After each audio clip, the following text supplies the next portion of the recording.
길을 받고 흉을 멀리한다. 그래서 액을 멀리하고 좋은 것을 받는다. 그래서 원하소복이라고 얘기를 한다고 했잖아요, 그죠? 그래서 그 원하소복을 이루기 위해서는 어떻게 해야 되는가? 복은 어디서 오고 화는 어디서 오는가? 복은 어디서 올까요? 화는 귀신한테 올까요? 아니요. 복은 부처님한테서 올까요? 네. 복은 부처님한테서 화는 귀신한테 올까? 다 나한테서 오죠. 그렇죠?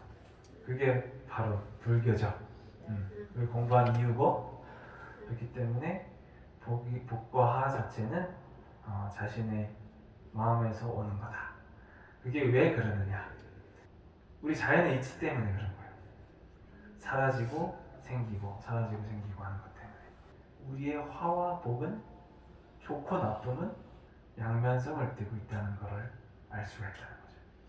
좋았다가 나빴다가, 겨울이 좋은 사람은 겨울이 좋았다가, 봄이 안 좋은 사람은 봄이 나빴다가, 여름이 다시 좋은 사람은 여름이 좋았다가, 반면에 여름에 덥다고 짜증내는 사람은 또 여름이 싫었다가, 좋았다가 나빴다가. 그것은 누가 가지고 온다? 이 인간이라든지 그 자연의 이치에서 계속해서 순환을 하는데, 그것을 수용하고 받아들이는 것은 나의 상태에 달려 있다. 그럼 복과 화는 결국엔 이 양면성을 띤 이 세상에서 복과 화는 같이 이렇게 있는 세상에서 나의 이제 마음에서 그 화도 날 수 있고 복도 날 수 있고 복도 불러일으킬 수 있고 한 거죠. 그래서 마음을 공부를 하는 건데, 원하소복이라고 하는 정확한 어떤 뜻 자체는 확실히 가피력을 의지하는 거에 치우쳐져 있어요. 그러니까 화를 멀리하고 복을 가까이 했으면 복을 얻었으면 좋겠다. 성취하고 싶을 때, 어떤 기도할 때 부처님이 뜻대로 되는 게 있어야 안 돼요. 내 마음은 정말로 올곧고 좋다고 하더라도 뜻대로 되지 않는 게 이 세상에 너무 많단 말이죠. 사람 관계도 그렇고 내 자식도 그렇고 모든 것이 뜻대로 안 돼요. 내 아이가 10대, 20대 때 마치 나의 울타리 안에 있었으니까 내가 좌지우지할 수 있었던 것처럼 느꼈지만, 어느 순간에 사춘기가 오고 청소년기에 다가서면서 갑자기 부모가 당황을 하기 시작하죠. 아, 내가 집착했구나. 응? 내가 딸이나 아들한테 마치 내 소유물처럼 집착을 했구나. 저 아이는 이제 저 아이로서 살아가야 되는데, 이것을 깨닫는 시기가 오잖아요. 어느 순간에 이제 알콩달콩 그렇게 마치 다 내 말만 듣고 착할 것만 같은 자식들이 어느 순간에 자기 고집 생기고, 응?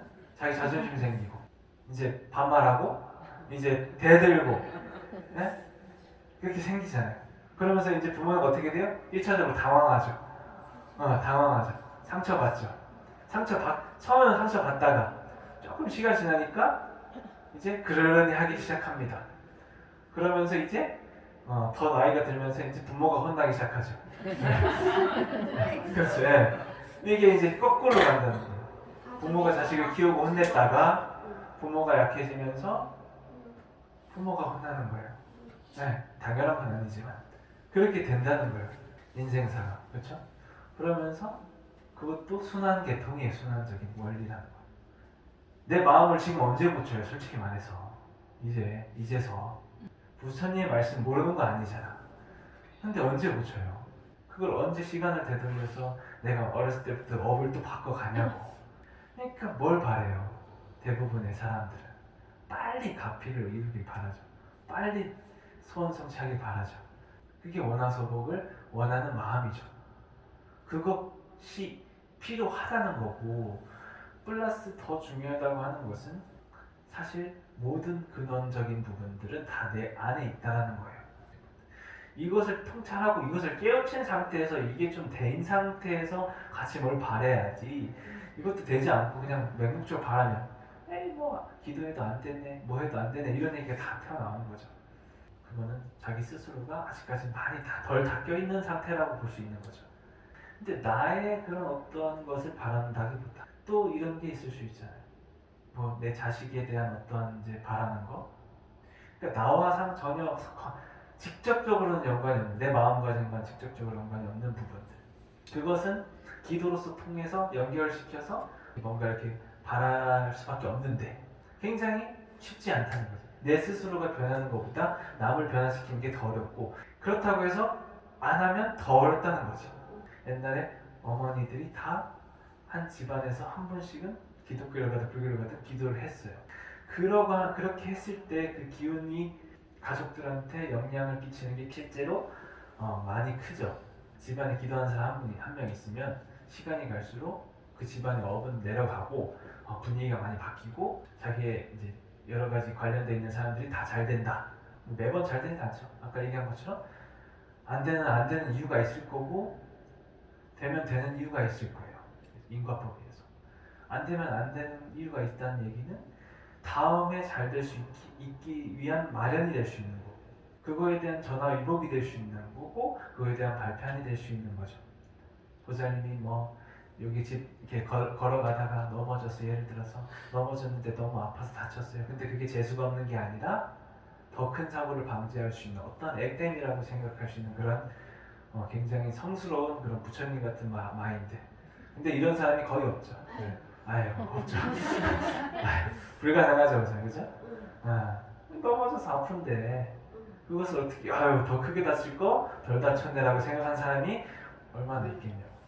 뭘 잘못됐을 때 그것을 가지고 크게 나한테 두 번째 화살로 돼가지고 더 계속 그거에 왜 이렇게 내 팔자야, 왜 이렇게 재수가 없는 일일까, 이렇게 할 게 아니라 받아들여서 인정하고 아프면 아픈 대로 그렇게 해서 그 다음에 내가 좋은 일이 생길 수 있도록 뭔가 방지가 됐구나 라고 할 수 있는 것이 사실 부처님의 가피라고 볼 수 있는 원력이란 거죠.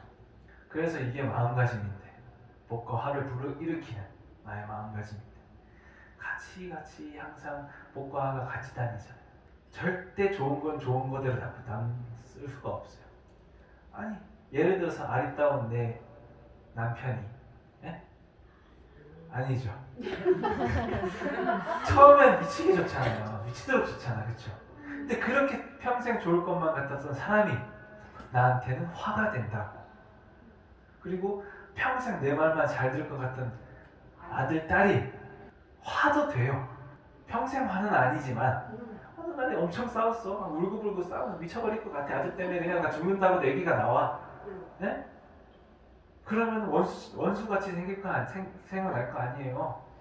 어제는 웃고 떠들고 저녁 먹다가 갑자기 이런 거죠. 그리고 자기가 애지중지 아끼는 어떤 대상이 하루 한 날 어떻게 될지 모르는 거죠. 내가 엄청 부자야. 부자인데 엄청 부자야. 그래서 에르메스를 샀어. 에르메스를 사서 걸어가고 있는데 괜히 에르메스 같은 그런 부자인 사람들만 노려가지고 끝까지 집까지 알아보고 침범해가지고 강도를 벌인다. 납치를 사건을 벌인다. 그런 사람들만 대상으로. 그거 어떻게 설명할 거예요? 에르메스만 안 샀으면 행복하게 살 수 있었던 거예요. 너무 극단적인 얘기인가요? 에르메스만 내가 안 갖고 다녔으면 쭉 행복하게 살 수 있던 사람이 그거 가지고 돈 많은 사람인 줄 알고 강탈을 당해요. 거기에 반항하다가 어떻게 돼? 너 내가 누군지 알아? 괜히 대들다가 칼로 찔려.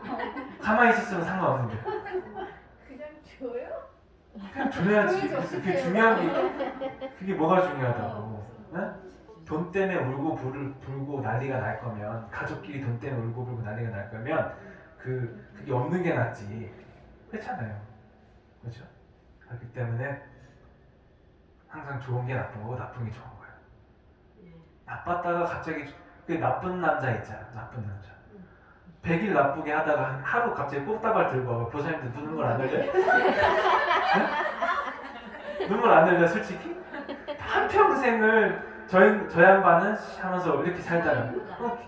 진짜 뭐 무드도 없어 하면서 살잖아. 무드도 없어. 맨날 꽁시랑 밤에 다른 남편들은 크리스마스 날 뭐 해주고 반짝반짝 하는데 우리 양반은 하나도 안 하다가 어느 날에 하루 딱 잘해줬는데 눈물 흘려 안 흘려? 나쁜 게 좋아질 수도 있다는 거죠. 그죠? 그런 얘기가 되는 거예요. 같이 다니는 거죠. 이렇게 항상 복과하는 같이 존재를 합니다. 이것을 아는 건 알죠. 아는 건 알죠. 보세요. 아는 건 아는데 뭔가 쉽게 그렇게 와닿게 뉘우치기가 쉽진 않다는 거예요. 그래서 이 이야기가 하나 있어요. 복과해야 되는 이야기가. 어느 날 남자가 집에서 이렇게 초가집에서 잘 살고 있었어. 근데 공덕처분이라는 아가씨가 와요. 이렇게 옷도 잘 입었고 너무 이쁘게 이렇게 딱 왔어요. 좋은 일들만 가져다 주는 사람입니다. 다 하면서 왔어요. 그러면 이제 왔으면 어때요? 반겨주겠지. 너무 반겨주겠죠. 어서 들어오시라. 그러다가 좀 잠시 후에 또 손님이 찾아와요. 흑암천이라는 아가씨인데 그 흑암천이라는 아가씨가 와서 이제 얘기를 합니다. 나는 좀 재앙을 갖다 주고 흉을 좀 가져다 주는 사람이라고 다 얘기를 합니다. 그러니까 소금 뿌리고 막 이제 나가라고 하겠지. 그러다가 이제 딱 보니까 첫 번째 오셨던 그 공덕천 아리따 아가씨도 얘기를 해요. 저 친구랑 나랑은 이제 같이 다녀야 된다. 나를 들어오게 할 거면 동생도 같이 살게 해야 된다. 동생도 같이 와야 된다. 그래서 그러냐고 하면서 이게 무슨 일이냐고 이렇게 하겠죠. 맞습니다.